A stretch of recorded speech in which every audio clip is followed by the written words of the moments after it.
Hey everyone, sorry this is a little late, but so obviously the big focus of this episode is we get Yamato's full backstory. And right out of the gate, I will say this is one of those backstories that reminds you just how much a piece of shit father Kaido really is. Like it's one thing for him to be just a piece of shit in general and just an absolutely hateable antagonist, but Kaido as a father, he really is a detestable human. He really is detestable in that regard. In that regard specifically, where to such a degree where I even hesitate to call him a father at all, because this flashback more than anything showed he did not care about Yamato or even love her at all. Like to Kaido, Yamato was just a means to an end to fulfill his ambitions. That's it. The buck stopped there. The only time, ironically, like Yamato ever experienced anything close to paternal affection is when she got thrown away into that dungeon with the other samurai and met Ushimaru, which, side note on that, I made a slight mistake by saying Ushimaru is Zoro's father, but since others have pointed out, even Oda himself in SBS interviews and whatnot, and others have pointed out in videos, even though there hasn't really been any official confirmation of what the relationship / connection is between Ushimaru and Zoro, but at the same time the similarities are just too striking for there not to be one. And timeline-wise, it is safe to assume Ushimaru is along the lines of Zoro's grandfather, great grandfather. It's definitely somewhere in those lines for sure in the family tree.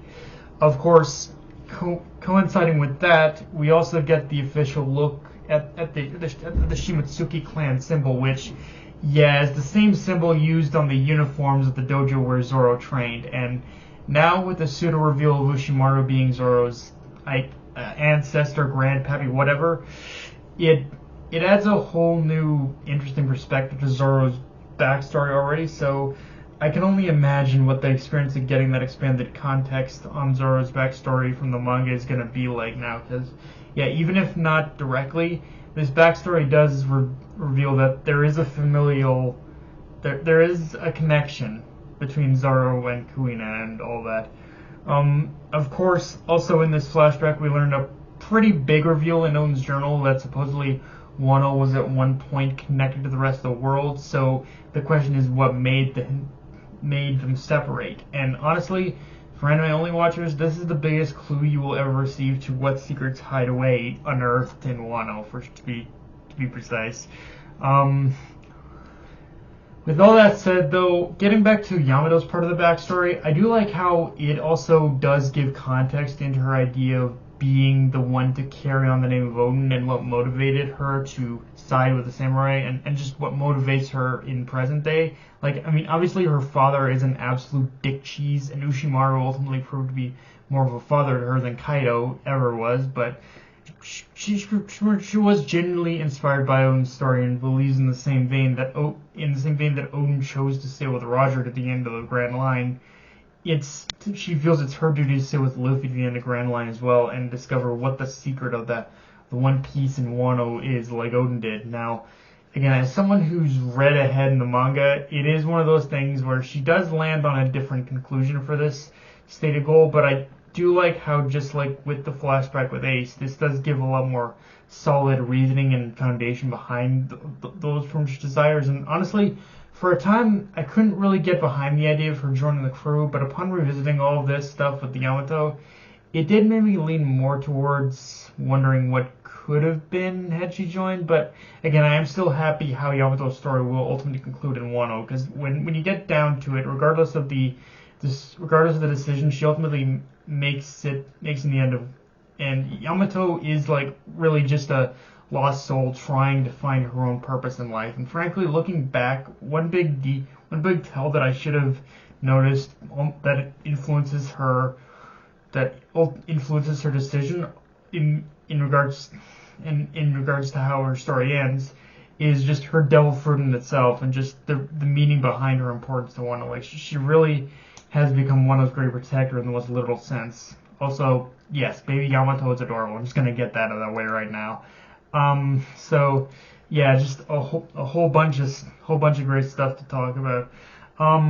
And yeah, more than anything, I just really like the relationship and bond Yamato forms with Ushimaru and the other samurai in this episode. Like it is just a very wholesome, very kind feeling, and just it provides a pretty much bright light in a place of absolute darkness, but both literally and figuratively. Like when thrown in there, she basically lost all hope. She didn't know what to do, but it was those samurai who helped guide her and lead her to where she is now.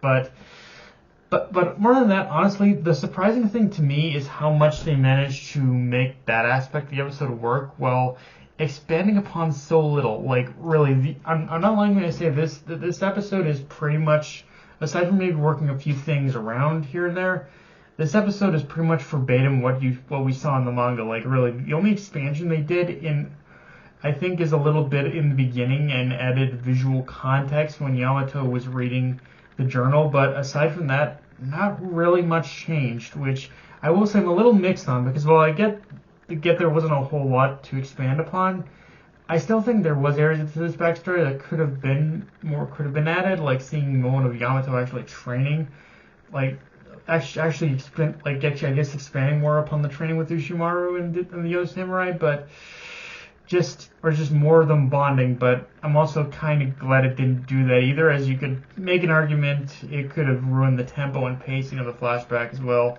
And I know I'm kind of repeating myself in this instance, but this is an episode that really showed the connecting tissues that really ties Ushimaru and Zoro together, which is to say they both have this like similarly unshakable sense of honor and dignity to them, as well as like an unbreakable code of being a swordsman, but also not above like being willing to teach the hard lessons where it counts. From seeing Ushimaru teaching Yamato what it really means to be a samurai, which, yeah, those final moments of the episode with the Thunder Bagua clash, that was a visual feast for the eyes, and that's putting it mildly, honestly.